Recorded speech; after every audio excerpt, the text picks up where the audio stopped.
saudara-saudaraku, sahabat-sahabatku sayang yang bertanya ya. Kalau mempersiapkan sebelum hamil, banyak baca buku tentang kehamilan, tentang bagaimana proses bayi di dalam rahim. Sekarang sudah banyak sekali buku-buku yang dibuat bagus banget dengan bahasa yang sangat populer, jadi mudah, ya, jadi mudah. Ini tadi saya juga menyampaikan dengan sangat populer, karena kalau bicara asli pakai bahasa neuroscience, lebih kompleks lagi. Ya. Tapi kalau tadi masih ada kalimat-kalimat yang belum tidak bisa dibahasa Indonesia kan atau diartikan, itu memang sudah baku secara internasional. Nanti pada saat membaca buku-buku tentang kehidupan manusia, tentang ibu hamil, akan menemukan juga kata-kata yang tidak bisa lagi di Indonesia kan, karena itu sudah kesepakatan internasional. Ya, kayak gitu ya. Nah, jadi banyak baca aja, banyak baca. Ada takut Bu Aisyah? Sudah. Astagfirullahaladzim ya Allah. Dialog sama Allah, ya Allah, angkat takutku ya Allah. Saya biasanya ada kasih acara namanya 3M. Ya, M pertama mengaku. Ya Allah, saya kok takut deg-degan ya. Habis terlalu banyak belajar juga jadi takut gitu ya. Kan terlalu banyak jadi takut ya.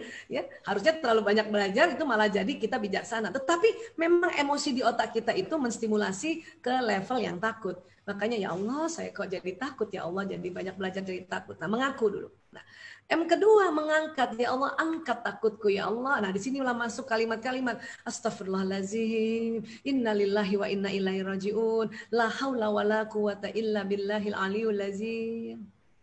Ya, nah itu. Sampai enak perasaan kita. Nah M ketiga meminta. Jadi maunya apa? Ya Allah, mohon ya Allah tambahkan ilmuku, tinggikan kecerdasanku untuk menjadi seorang ibu ya Allah. Ya, mohon ya Allah kepada diriku untuk terampil ya mengelola emosi negatifku ya Allah, karena emosi nggak semuanya negatif ya, ada emosi positif ya. Nah, jadi karena dengan banyak buku dan kemudian kita mengelola emosi kita dengan gampang tadi 3M. M pertama mengaku, mengangkat dan meminta ya. Sekarang juga yang dilarang 3M juga ya. Ya, mengumpulkan atau meriung kan gitu karena kita pandemi ya. Oke, nah itu seperti itu. Nah, secara ilmiah sebetulnya seksio ada perbedaan nggak sih? Perbedaan pertama bentuk kepala. Ya, anak-anak yang seksio tuh kepalanya bulat, bagus ya, bulat banget. Tapi kalau anak lahir normal tuh kepala agak peyang-peyang dikit. Kenapa? Karena dia lewat jalan lahir gitu. Ya, nah pada saat lewat jalan lahir ini makanya ibu-ibu ini sebelum melahirkan harus latihan nafas, latihan cara mengejan yang benar. Ya, makanya nanti kan mungkin ada di ini ya di acaranya Muslimah Maternity Class ya tentang senam hamil dan sebagainya ya. Nah itu perlu loh latihan mengejan yang benar itu supaya pada saat memang dinyatakan dia bisa lahir dengan jalan normal, tidak ada satu hambatan pun, tinggal kita melatih diri kita untuk bagaimana ngejannya yang benar ya.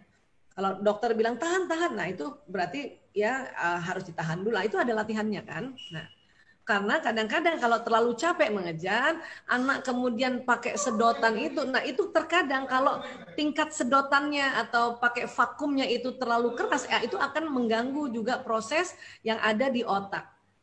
Paling tidak bisa jadi perdarahan ya subdural atau di bawah kulit otak terjadi perdarahan, sel-sel otak juga jadi masalah dan sebagainya. Ya, makanya latih banget untuk bisa melahirkan. Ya, nah, tapi secara yang lain-lainnya tidak ada. Tidak ada, hanya kalau dengan seksio itu ya karena dia diambilnya dalam tidak ada pencet-pencet ya dia akan jadi jauh lebih bagus bentuk kepalanya. Saya biasanya kalau lihat anak itu langsung udah tahu ini anak seksio nih, kenapa bulat bagus kepalanya. Ya, nah. Kemudian adakah penelitian tentang masalah ucapan ini ditunda? Teman-teman baca buku The Secret. Nah, cuman baca buku itu bacalah dengan otak yang terbuka, karena di situ ada membahas tentang sunnatullah, alam semesta, kejadian-kejadian yang ada di alam semesta, termasuk manusia. Hanya memang karena yang nulis orang sekuler, tentu dia nggak pernah bilang Allah, dia selalu bilang alam semesta. Tetapi kita karena tahu alam semesta ini ciptaan Allah, jadi nanti baca buku itu langsung ingat ya Allah, masya Allah, luar biasa ini Allah. Ya, oke. Nah, itulah waktu tunda itu untung Allah ciptakan. Oke, makanya di dalam ajaran Islam juga dikatakan kalau kita ya bicara hal-hal yang baik maka dia akan langsung terjadi. Dan kalau bicara hal-hal yang buruk dia akan ada tundanya. Itu juga banyak di dalam hadis-hadis Rasulullah. Ya. Dan kemudian juga dalam hadis qudsi, aku mengikuti prasangka hambaku. Nah prasangka kan ada dua kan, prasangka baik dan prasangka buruk. Prasangka baik ya itu keren. Kenapa? Sistem saraf kalau ada prasangka baik dia langsung jalan gitu. Kenapa? Karena sistem saraf itu dia ngerasa ada frekuensi. Karena kalau sesuatu yang baik, omongan baik, emosi baik, pikiran baik, pendengaran baik, telinga mata baik, itu frekuensinya tinggi, di atas sekitar 200 Hz. Sistem saraf kita itu bisa karena dia listrik, dia mendeteksi ini 200 Hz ke atas, maka dia langsung jalan. Set. Kalau emosi negatif, omongan negatif, pikiran negatif, penglihatan negatif, pendengaran negatif, dan semuanya negatif, itu frekuensinya rendah. Makanya satu kali diomongin dia belum jalan. Katakanlah marah. Marah itu frekuensinya sekitar 150 Hz. Ya. Nah, sistem saraf baru mau jalan kalau 200 Hz ke atas. Maka kalau satu kali kita ngomong ya sesuatu pada anak yang nadanya marah, baru jalan satu kali, dia belum jalan. Kenapa? Baru 150, masih kurang 200. Tapi kalau diucapkan 3 kali, ya 150 diucapkan 3 kali, maka dia akan tinggi frekuensinya, maka dia akan jalan di sistem saraf. Apapun itu, penelitian itu banyak sekali, tetapi ambillah hikmahnya bahwa ya Allah, syukur ngomong buruk ya waktunya ditunda. Coba enggak, habis sudah kita. Ya, setiap ngomong buruk terjadi, setiap ngomong buruk terjadi. Tapi kenapa Bu Aisyah pas kita ngomong baik, berpikiran baik, katanya langsung jalan, tapi kok langsung tidak terjadi? Nah, ini sebetulnya langsung jalan, cuman sering terjadi keraguan di dalam diri kita. Kita ngomong sama anak kita, anakku ya Allah, ini anakku insya Allah dia anak yang soleh, senang matematika, senang pelajaran bahasa Indonesia. Kita udah ngomong bagus kan? Tapi bawah sadar kita menolak. Apa kita bilang, masa sih? Apa iya ya? Nah itu akan menghambat jalannya prasangka baik. Apa iya ya?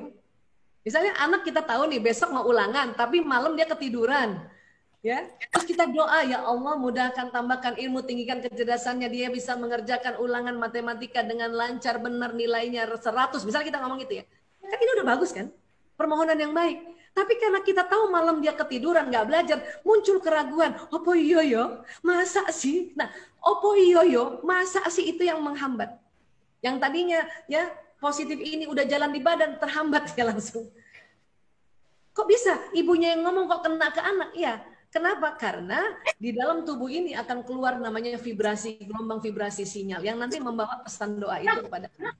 Ya. Mungkin ada teman-teman pernah mungkin searching video saya yang tentang kekuatan doa ibu. Di situ ada gambar dia, ada sinyal yang keluar dari tubuh ibu. Ya. Nah, itu yang nanti akan sampai. Jadi itu kehebatan ibu, Bu. Mbak Isa, saya nggak berani ngomong, takut salah. Itu juga nggak boleh. Kalau ibu takut salah, ya 3 kali takut salah, maka salah betulan. Terus iya gimana ya? Kalau gitu minta, ya Allah, saya ya ilmu ini kan belajarnya pelan-pelan. Ya, nggak mungkin ibu langsung baru menikah nih, baru punya anak, lagi hamil, tahu semua ilmu, nggak bisa. Yang penting adalah selalu berdoa, ya Allah tambahkan ilmuku, tinggikan kecerdasanku, ya Allah mohon petunjuk. Itu kadang petunjuk akan datang segera tanpa ibu baca buku dulu atau ikut seminar dulu. Itulah yang harus kita lakukan. Sehingga ibu tetap jalan aja dengan semangat, jalan aja dengan damai, jalan aja yang menghadapi kehidupan ini dengan senang aja. Asal sering dialog pada Allah, ya Allah. Sebagaimana Rasulullah SAW, para nabi, para rasul yang lain, dan para sahabat, itu ngomong sama Allah kayak Allah itu ada di sampingnya. Ya Allah, garam habis nih, kan gitu. Ya Allah, terompaku copot nih kan. Ibu juga sering kayak gitu kan, Bu? Nah, kebiasaan habit untuk selalu berdialog sama Allah itu yang harus teruskan. Ya. Jadi teman-teman yang mau tahu ini ya coba baca buku The Secret. Itu ada 2 buku tebal-tebal juga ya. Atau searching aja filmnya, The Secret. Okay.